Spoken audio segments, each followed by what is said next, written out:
بسم اللہ الرحمن الرحیم۔ الفیل نام پہلی ہی آیت کے لفظ اصحاب الفیل سے ماخوذ ہے۔ زمانہ نزول یہ سورہ بالاتفاق مکی ہے اور اس کے تاریخی پس منظر کو اگر نگاہ میں رکھ کر دیکھا جائے تو محسوس ہوتا ہے کہ اس کا نزول مکہ معظمہ کے بھی ابتدائی دور میں ہوا ہوگا۔ تاریخی پس منظر اس سے پہلے تفسیر سورہ بروج حاشیہ 4 میں ہم بیان کر چکے ہیں کہ نجران میں یمن کے یہودی فرمانروا ذو نواس نے پیروان مسیح علیہ السلام پر جو ظلم کیا تھا اس کا بدلہ لینے کے لیے حبش کی عیسائی سلطنت نے یمن پر حملہ کر کے ہمیری حکومت کا خاتمہ کر دیا تھا اور 525 عیسوی میں اس پورے علاقے پر حبشی حکومت قائم ہو گئی تھی۔ یہ ساری کارروائی دراصل قسطنطنیہ کی رومی سلطنت اور حبش کی حکومت کے باہمی تعاون سے ہوئی تھی، کیونکہ حبشیوں کے پاس اس زمانے میں کوئی قابل ذکر بحری بیڑا نہ تھا۔ بیڑا رومیوں نے فراہم کیا اور حبش نے اپنی 70,000 فوج اسی کے ذریعے سے یمن کے ساحل پر اتاری۔ آگے کے معاملات سمجھنے کے لیے یہ بات ابتدا ہی میں جان لینی چاہیے کہ یہ سب کچھ محض مذہبی جذبے سے نہیں ہوا تھا، بلکہ اس کے پیچھے معاشی اور سیاسی اغراض بھی کام کر رہی تھیں، بلکہ غالباً وہی اس کا اصل محرک تھیں اور عیسائی مظلومین کے خون کا انتقام ایک بہانے سے زیادہ کچھ نہ تھا۔ رومی سلطنت جب سے مصر و شام پر قابض ہوئی تھی اسی وقت سے اس کی یہ کوشش تھی کہ مشرقی افریقہ، ہندوستان، انڈونیشیا وغیرہ ممالک اور رومی مقبوضات کے درمیان جس تجارت پر عرب صدیوں سے قابض چلے آ رہے تھے اسے عربوں کے قبضے سے نکال کر خود اپنے قبضے میں لے لے، تاکہ اس کے منافع پورے کے پورے اسی کو حاصل ہوں اور عرب تاجروں کا واسطہ درمیان سے ہٹ جائے۔ اس مقصد کے لیے 24 یا 25 قبل مسیح میں قیصر آگسٹس نے ایک بڑی فوج رومی جنرل ایلیس گالوس کی قیادت میں عرب کے مغربی ساحل پر اتار دی تاکہ وہ اس بحری راستے پر قابض ہو جائے جو جنوبی عرب سے شام کی طرف جاتا تھا۔ اس شاہراہ کا نقشہ ہم نے تفہیم القرآن جلد دوم میں صفحہ 122 پر درج کیا ہے، لیکن عرب کے شدید جغرافی حالات نے اس مہم کو ناکام کر دیا۔ اس کے بعد رومی اپنا جنگی بیڑا بحر احمر میں لے آئے اور انہوں نے عربوں کی اس تجارت کو ختم کر دیا جو وہ سمندر کے راستے کرتے تھے اور صرف بری راستہ ان کے لیے باقی رہ گیا۔ اسی بری راستے کو قبضے میں لینے کے لیے انہوں نے حبش کی عیسائی حکومت سے گٹھ جوڑ کیا اور بحری بیڑے سے اس کی مدد کر کے اس کو یمن پر قابض کرا دیا۔ یمن پر جو حبشی فوج حملہ آور ہوئی تھی اس کے متعلق عرب مورخین کے بیانات مختلف ہیں۔ حافظ ابن کثیر نے لکھا ہے کہ وہ 2 امیروں کی قیادت میں تھی، ایک اریات اور دوسرا ابرہا، اور محمد بن اسحاق کی روایت ہے کہ اس فوج کا امیر اریات تھا اور ابرہا اس میں شامل تھا۔ پھر دونوں اس بات پر متفق ہیں کہ ابرہا اور اریات باہم لڑ پڑے، مقابلے میں اریات مارا گیا، ابرہا ملک پر قابض ہو گیا اور پھر اس نے شاہ حبش کو اس بات پر راضی کر لیا کہ وہ اسی کو یمن پر اپنا نائب مقرر کرتے۔ اس کے برعکس یونانی اور سریانی مورخین کا بیان ہے کہ فتح یمن کے بعد جب حبشیوں نے مزاحمت کرنے والے یمنی سرداروں کو ایک ایک کر کے قتل کرنا شروع کر دیا تو ان میں سے ایک سردار السمیف اشوا، جسے یونانی مورخین اسمفیس لکھتے ہیں، نے حبشیوں کی اطاعت قبول کر کے اور جزیہ ادا کرنے کا عہد کر کے شاہ حبش سے یمن کی گورنری کا پروانہ حاصل کر لیا، لیکن حبشی فوج نے اس کے خلاف بغاوت کر دی اور ابرہا کو اس کی جگہ گورنر بنا دیا۔ یہ شخص حبش کی بندرگاہ ادولیس کے ایک یونانی تاجر کا غلام تھا جو اپنی ہوشیاری سے یمن پر قبضہ کرنے والی حبشی فوج میں بڑا اثر و رسوخ حاصل کر گیا تھا۔ شاہ حبش نے اس کی سرکوبی کے لیے جو فوجیں بھیجیں وہ یا اس سے مل گئیں یا اس نے ان کو شکست دے دی۔ آخرکار شاہ حبش کے مرنے کے بعد اس کے جانشین نے اس کو یمن پر اپنا نائب السلطنت تسلیم کر لیا۔ یونانی مورخین اس کا نام ابرامس اور سریانی مورخین ابراہام لکھتے ہیں۔ ابرہا غالباً اسی کا حبشی تلفظ ہے کیونکہ عربی میں تو اس کا تلفظ ابراہیم ہے۔ یہ شخص رفتہ رفتہ یمن کا خود مختار بادشاہ بن گیا، مگر برائے نام اس نے شاہ حبش کی بالادستی تسلیم کر رکھی تھی اور اپنے آپ کو مفوض الملک یعنی نائب شاہ لکھتا تھا۔ اس نے جو اثر و رسوخ حاصل کر لیا تھا اس کا اندازہ اس امر سے کیا جا سکتا ہے کہ جب 543 عیسوی میں وہ سد معرب کی مرمت سے فارغ ہوا تو اس نے ایک عظیم الشان جشن منایا جس میں قیصر روم، شاہ ایران، شاہ ہیرا، شاہ غسان کے سفراء شریک ہوئے۔ اس کا مفصل تذکرہ اس کتبے میں درج ہے جو ابرہہ نے سد معرب پر لگایا تھا۔ یہ کتبہ آج بھی موجود ہے اور گلیزر نے اس کو نقل کیا ہے۔ مزید تفصیلات کے لیے ملاحظہ ہو تفہیم القرآن جلد 4 تفسیر سورہ سبا حاشیہ 37۔ یمن میں پوری طرح اپنا اقتدار مضبوط کر لینے کے بعد ابرہہ نے اس مقصد کے لیے کام شروع کر دیا جو اس مہم کی ابتدا سے رومی سلطنت اور اس کے حلیف حبشی عیسائیوں کے پیش نظر تھا، یعنی ایک طرف عرب میں عیسائیت پھیلانا اور دوسری طرف اس تجارت پر قبضہ کرنا جو بلاد مشرق اور رومی مقبوضات کے درمیان عربوں کے ذریعے سے ہوتی تھی۔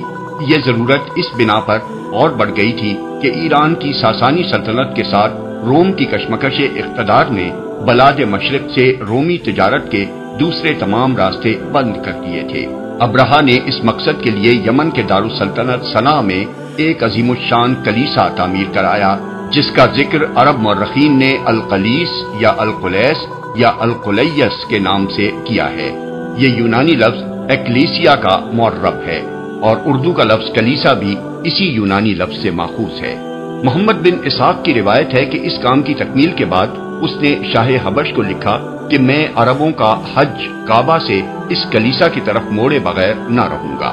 یمن پر سیاسی اقتدار حاصل کرنے کے بعد عیسائیوں کی مسلسل یہ کوشش رہی کہ کعبہ کے مقابلے میں ایک دوسرا کعبہ بنائیں اور عرب میں اس کی مرکزیت قائم کر دیں۔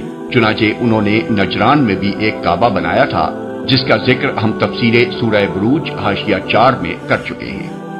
ابن کثیر نے لکھا ہے کہ اس نے یمن میں علی اعلان اپنے اس ارادے کا اظہار کیا اور اس کی منادی کرا دی۔ اس کی اس حرکت کا مقصد ہمارے نزدیک یہ تھا کہ عربوں کو غصہ دلائے تاکہ وہ کوئی ایسی کارروائی کریں جس سے اس کو مکہ پر حملہ کرنے اور کعبے کو منہدم کرنے کا بہانہ مل جائے۔ محمد بن اسحاق کا بیان ہے کہ اس کے اس اعلان پر غضبناک ہو کر ایک عرب نے کسی نہ کسی طرح کلیسا میں گھس کر رفع حاجت کر ڈالی۔ ابن کثیر کہتے ہیں کہ یہ فعل ایک قریشی نے کیا تھا اور مقاتل بن سلیمان کی روایت ہے کہ قریش کے بعض نوجوانوں نے جا کر اس کلیسا میں آگ لگا دی تھی۔ ان میں سے کوئی واقعہ بھی اگر پیش آیا ہو تو کوئی قابل تعجب امر نہیں ہے کیونکہ ابرہہ کا یہ اعلان یقیناً سخت اشتعال انگیز تھا اور قدیم جاہلیت کے دور میں اس پر کسی عرب یا قریشی یا چند قریشی نوجوانوں کا مشتعل ہو کر کلیسا کو گندا کر دینا یا اس میں آگ لگا دینا کوئی ناقابل فہم بات نہیں ہے۔ لیکن یہ بھی کچھ بعید نہیں کہ ابرہہ نے خود اپنے کسی آدمی سے خفیہ طور پر ایسی کوئی حرکت کرائی ہو تاکہ اسے مکہ پر چڑھائی کرنے کا بہانہ مل جائے اور اس طرح وہ قریش کو تباہ اور تمام اہل عرب کو مرعوب کر کے اپنے دونوں مقصد حاصل کر لے۔ بہرحال دونوں صورتوں میں سے جو صورت بھی ہو، جب ابرہہ کے پاس یہ رپورٹ پہنچی کہ کعبے کے معتقدین نے اس کے کلیسا کی یہ توہین کی ہے تو اس نے قسم کھائی کہ میں اس وقت تک چین نہ لوں گا جب تک کعبے کو ڈھا نہ دوں۔ اس کے بعد 570 عیسوی یا 571 عیسوی میں 60,000 فوج اور 13 ہاتھی اور باروایت بعض 9 ہاتھی لے کر مکہ کی طرف روانہ ہوا۔ راستے میں پہلے یمن کے ایک سردار ذو نفر نے عربوں کا ایک لشکر جمع کر کے اس کی مزاحمت کی مگر وہ شکست کھا کر گرفتار ہوا۔ پھر خصم کے علاقے میں ایک عرب سردار نفیل بن حبیب خصمی اپنے قبیلے کو لے کر مقابلے پر آیا مگر وہ بھی شکست کھا کر گرفتار ہوا اور اس نے اپنی جان بچانے کے لیے بدرقے کی خدمت انجام دینا قبول کر لیا۔ طائف کے قریب پہنچا تو بنی ثقیف نے محسوس کیا کہ اتنی بڑی طاقت کا وہ مقابلہ نہ کر سکیں گے اور ان کو خطرہ لاحق ہوا کہ کہیں وہ ان کے معبود لات کا مندر بھی تباہ نہ کر دے۔ چنانچہ ان کا سردار مسعود ایک وفد لے کر ابرہہ سے ملا اور اس نے کہا کہ ہمارا بتکدہ وہ معبد نہیں ہے جسے آپ ڈھانے آئے ہیں، وہ تو مکہ میں ہے، اس لیے آپ ہمارے معبد کو چھوڑ دیں، ہم مکہ کا راستہ بتانے کے لیے آپ کو بدرقہ فراہم کیے دیتے ہیں۔ ابرہہ نے یہ بات قبول کر لی اور بنی ثقیف نے ابو رغال نامی ایک آدمی کو اس کے ساتھ کر دیا۔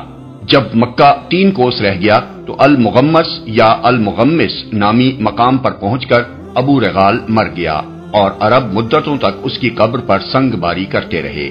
بنی ثقیف کو بھی وہ سالہ سال تک تانے دیتے رہے کہ انہوں نے لات کے مندر کو بچانے کے لیے بیت اللہ پر حملہ کرنے والوں سے تعاون کیا۔ محمد بن اسحاق کی روایت ہے کہ المغمس سے ابرہہ نے اپنے مقدمۃ الجیش کو آگے بڑھایا اور وہ اہل تہامہ اور قریش کے بہت سے مویشی لوٹ لے گیا، جن میں رسول اللہ صلی اللہ علیہ وسلم کے دادا عبد المطلب کے بھی 200 اونٹ تھے۔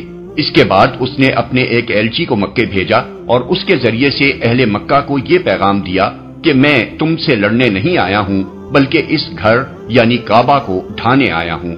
اگر تم نہ لڑو تو میں تمہاری جان و مال سے کوئی تعرض نہ کروں گا۔ نیز اس نے اپنے ایلچی کو ہدایت کی کہ اہل مکہ اگر بات کرنا چاہیں تو ان کے سردار کو میرے پاس لے آنا۔ مکے کے سب سے بڑے سردار اس وقت عبد المطلب تھے۔ ایلچی نے ان سے مل کر ابرہہ کا پیغام پہنچایا۔ انہوں نے کہا، ہم میں ابرہہ سے لڑنے کی طاقت نہیں ہے، یہ اللہ کا گھر ہے، وہ چاہے گا تو اپنے گھر کو بچا لے گا۔ ایلچی نے کہا، آپ میرے ساتھ ابرہہ کے پاس چلیں۔ وہ اس پر راضی ہو گئے اور اس کے ساتھ چلے گئے۔ وہ اس قدر وجیح اور شاندار شخص تھے کہ ان کو دیکھ کر ابرہہ بہت متاثر ہوا اور اپنے تخت سے اتر کر ان کے پاس آ کر بیٹھ گیا۔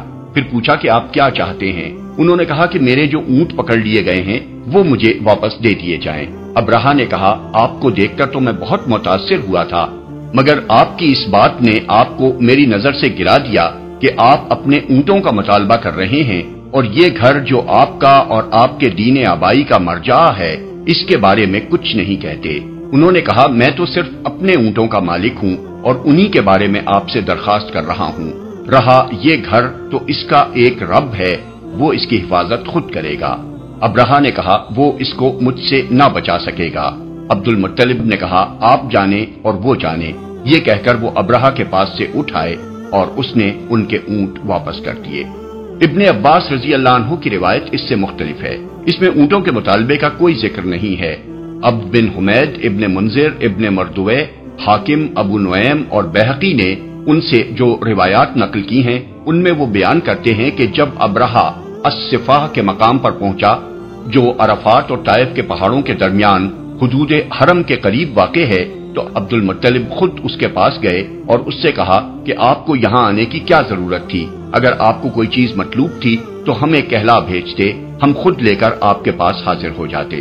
اس نے کہا، میں نے سنا ہے کہ یہ گھر امن کا گھر ہے، میں اس کا امن ختم کرنے آیا ہوں۔ عبد المطلب نے کہا، یہ اللہ کا گھر ہے، آج تک اس نے کسی کو اس پر مسلط ہونے نہیں دیا ہے۔ ابرہہ نے جواب دیا، ہم اسے منہدم کیے بغیر نہ پلٹیں گے۔ عبد المطلب نے کہا، آپ جو کچھ چاہیں ہم سے لے لیں اور واپس چلے جائیں، مگر ابرہہ نے انکار کر دیا اور عبد المطلب کو پیچھے چھوڑ کر اپنے لشکر کو آگے بڑھنے کا حکم دیا۔ دونوں روایتوں کے اس اختلاف کو اگر ہم اپنی جگہ رہنے دیں اور کسی کو کسی پر ترجیح نہ دیں تو ان میں سے جو صورت بھی پیش آئی ہو، بہرحال یہ امر بالکل واضح ہے کہ مکہ اور اس کے آس پاس کے قبائل اتنی بڑی فوج سے لڑ کر کعبے کو بچانے کی طاقت نہ رکھتے تھے۔ اس لیے یہ بالکل قابل فہم بات ہے کہ قریش نے اس کی مزاحمت کی کوئی کوشش نہ کی۔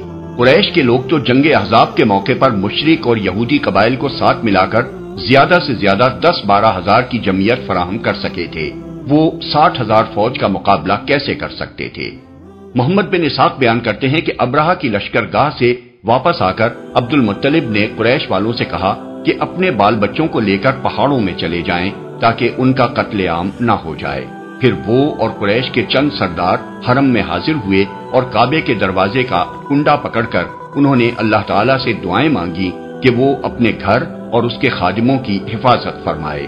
اس وقت خانہ کعبہ میں 360 بت موجود تھے، مگر یہ لوگ اس نازک گھڑی میں ان سب کو بھول گئے اور انہوں نے صرف اللہ کے آگے دست سوال پھیلایا۔ ان کی جو دعائیں تاریخوں میں منقول ہوئی ہیں ان میں اللہ واحد کے سوا کسی دوسرے کا نام تک نہیں پایا جاتا۔ ابن حشام نے سیرت میں عبد المطلب کے جو اشعار نقل کیے ہیں وہ یہ ہیں، خدایا بندہ اپنے گھر کی حفاظت کرتا ہے، تو بھی اپنے گھر کی حفاظت فرما، کل ان کی صلیب اور ان کی تدبیر تیری تدبیر کے مقابلے میں غالب نہ آنے پائے۔ اگر تو ان کو اور ہمارے قبلے کو اپنے حال پر چھوڑ دینا چاہتا ہے تو جو تو چاہے کر۔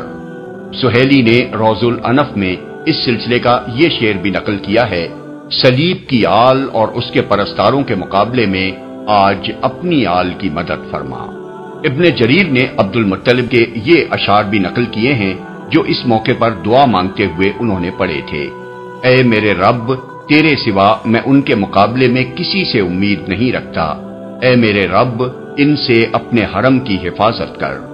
اس گھر کا دشمن تیرا دشمن ہے، اپنی بستی کو تباہ کرنے سے ان کو روک۔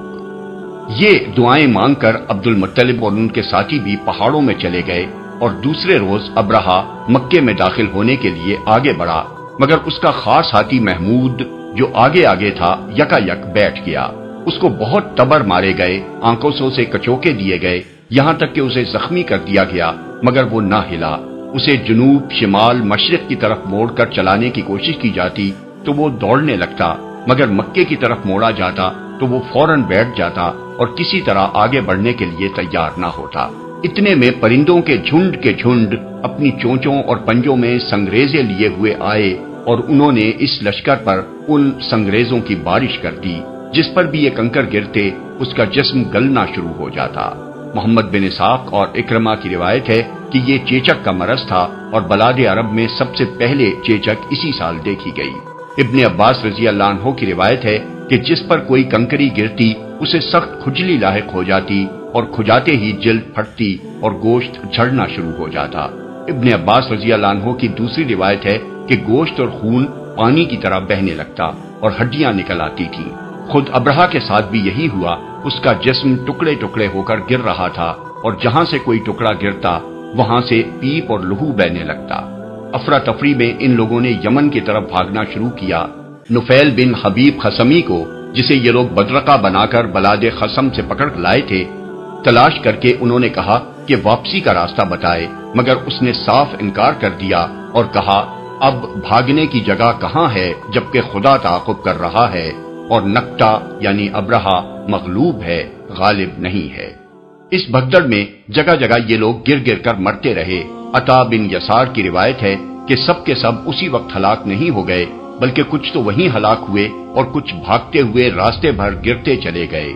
ابرہہ بھی بلاد خصم پہنچ کر مرا۔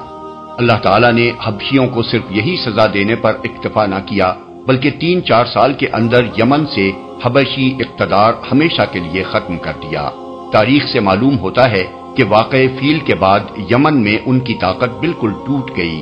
جگہ جگہ یمنی سردار علم بغاوت لے کر اٹھ کھڑے ہوئے۔ پھر ایک یمنی سردار سیف بن ذی یزن نے شاہ ایران سے فوجی مدد طلب کی اور ایران کی صرف 1000 فوج جو 6 جہازوں کے ساتھ آئی تھی حبشی حکومت کا خاتمہ کر دینے کے لیے کافی ہو گئی۔ یہ 575 کا واقعہ ہے۔ یہ واقعہ مزدلفہ اور منا کے درمیان وادی محصب کے قریب محصر کے مقام پر پیش آیا تھا۔ صحیح مسلم اور ابو داؤد کی روایت کے مطابق رسول اللہ صلی اللہ علیہ وسلم کے حجت الوداع کا جو قصہ امام جعفر صادق نے اپنے والد ماجد امام محمد باقر سے اور انہوں نے حضرت جابر بن عبداللہ سے نقل کیا ہے، اس میں وہ بیان فرماتے ہیں کہ رسول اللہ صلی اللہ علیہ وسلم جب مزدلفہ سے منا کی طرف چلے تو محصر کی وادی میں آپ نے رفتار تیز کر دی۔ امام نووی اس کی شرح کرتے ہوئے لکھتے ہیں کہ اصحاب الفیل کا واقعہ اسی جگہ پیش آیا تھا، اس لیے سنت یہی ہے کہ آدمی یہاں سے جلدی گزر جائے۔ موطا میں امام مالک روایت کرتے ہیں کہ حضور صلی اللہ علیہ وسلم نے فرمایا کہ مزدلفہ پورا کا پورا ٹھہرنے کا مقام ہے، مگر محصر کی وادی میں نہ ٹھہرا جائے۔ نفیل بن حبیب کے جو اشعار ابن اسحاق نے نقل کیے ہیں، ان میں وہ اس واقعے کا آنکھوں دیکھا حال بیان کرتا ہے۔ اے روینا، کاش تو دیکھتی اور تو نہیں دیکھ سکے گی جو کچھ ہم نے وادی محصب کے قریب دیکھا۔ میں نے اللہ کا شکر کیا جب میں نے پرندوں کو دیکھا اور مجھے ڈر لگ رہا تھا کہ کہیں پتھر ہم پر نہ آ پڑے۔ ان لوگوں میں سے ہر ایک نفیل کو ڈھونڈ رہا تھا، گویا کہ میرے اوپر حبشیوں کا کوئی قرض آتا تھا۔ یہ اتنا بڑا واقعہ تھا کہ جس کی تمام عرب میں شہرت ہو گئی اور اس پر بہت سے شعراء نے قصائد کہے۔ ان قصائد میں یہ بات بالکل نمایاں ہے کہ سب نے اسے اللہ تعالیٰ کی قدرت کا اعجاز قرار دیا اور کہیں اشارتاً کنایتاً بھی یہ نہیں کہا کہ اس میں ان بتوں کا بھی کوئی دخل تھا جو کعبے میں پوجے جاتے تھے۔ مثال کے طور پر عبداللہ ابن زبارہ کہتا ہے 60,000 تھے جو اپنی سرزمین کی طرف واپس نہ جا سکے اور نہ واپس ہونے کے بعد ان کا بیمار یعنی ابرہہ زندہ رہا۔ یہاں ان سے پہلے عاد اور جرہم تھے، اور اللہ بندوں کے اوپر موجود ہے جو اسے قائم رکھے ہوئے ہے۔ ابو قیس بن اسلط کہتا ہے، اٹھو اور اپنے رب کی عبادت کرو اور مکہ و منا کی پہاڑیوں کے درمیان بیت اللہ کے کونوں کو مسح کرو۔ جب عرش والے کی مدد تمہیں پہنچی تو اس بادشاہ کے لشکروں نے ان لوگوں کو اس حال میں پھیر دیا کہ کوئی خاک میں پڑا تھا اور کوئی سنگسار کیا ہوا تھا۔ یہی نہیں بلکہ حضرت ام ہانی اور حضرت زبیر بن العوام کی روایت ہے کہ رسول اللہ صلی اللہ علیہ وسلم نے فرمایا، قریش نے 10 سال اور بروایت بعض 7 سال تک اللہ وحدہ لا شریک کے سوا کسی کی عبادت نہ کی۔ ام ہانی کی روایت امام بخاری نے اپنی تاریخ میں اور طبرانی، حاکم، ابن مردوے اور بیہقی نے اپنی کتب حدیث میں نقل کی ہے۔ حضرت زبیر کا بیان طبرانی اور ابن مردوے اور ابن عساکر نے روایت کیا ہے، اور اس کی تائید مزید حضرت سعید بن مسیب کی اس مرسل روایت سے ہوتی ہے جو خطیب بغدادی نے اپنی تاریخ میں درج کی ہے۔ جس سال یہ واقعہ پیش آیا، اہل عرب اسے عام الفیل یعنی ہاتھیوں کا سال کہتے ہیں، اور اسی سال رسول اللہ صلی اللہ علیہ وسلم کی ولادت مبارکہ ہوئی۔ محدثین اور مورخین کا اس بات پر قریب قریب اتفاق ہے کہ اصحاب الفیل کا واقعہ محرم میں پیش آیا تھا اور حضور کی ولادت ربیع الاول میں ہوئی تھی۔ اکثریت یہ کہتی ہے کہ آپ کی ولادت واقع فیل کے 50 دن بعد ہوئی۔ مقصود کلام، جو تاریخی تفصیلات اوپر درج کی گئی ہیں ان کو نگاہ میں رکھ کر سورہ فیل پر غور کیا جائے تو یہ بات اچھی طرح سمجھ میں آ جاتی ہے کہ اس سورہ میں اس قدر اختصار کے ساتھ صرف اصحاب الفیل پر اللہ تعالیٰ کے عذاب کا ذکر کر دینے پر کیوں اکتفا کیا گیا ہے۔ واقعہ کچھ بہت پرانا نہ تھا، مکے کا بچہ بچہ اس کو جانتا تھا، عرب کے لوگ عام طور پر اس سے واقف تھے۔ تمام اہل عرب اس بات کے قائل تھے کہ ابرہہ کے اس حملے سے کعبے کی حفاظت کسی دیوی یا دیوتا نے نہیں بلکہ اللہ تعالیٰ نے کی تھی۔ اللہ ہی سے قریش کے سرداروں نے مدد کے لیے دعائیں مانگی تھیں، اور چند سال تک قریش کے لوگ اس واقعے سے اس قدر متاثر رہے تھے کہ انہوں نے اللہ کے سوا کسی کی عبادت نہ کی تھی۔ اس لیے سورہ فیل میں ان تفصیلات کے ذکر کی حاجت نہ تھی، بلکہ صرف اس واقعے کو یاد دلانا کافی تھا تاکہ قریش کے لوگ خصوصاً اور اہل عرب عموماً اپنے دلوں میں اس بات پر غور کریں کہ محمد صلی اللہ علیہ وسلم جس چیز کی طرف دعوت دے رہے ہیں وہ آخر اس کے سوا اور کیا ہے کہ تمام دوسرے معبودوں کو چھوڑ کر صرف اللہ وحدہ لا شریک کی عبادت کی جائے۔ نیز وہ یہ بھی سوچ لیں کہ اگر اس دعوت حق کو دبانے کے لیے انہوں نے زور زبردستی سے کام لیا تو جس خدا نے اصحاب الفیل کا تہس نہس کیا تھا اسی کے غضب میں وہ گرفتار ہوں گے۔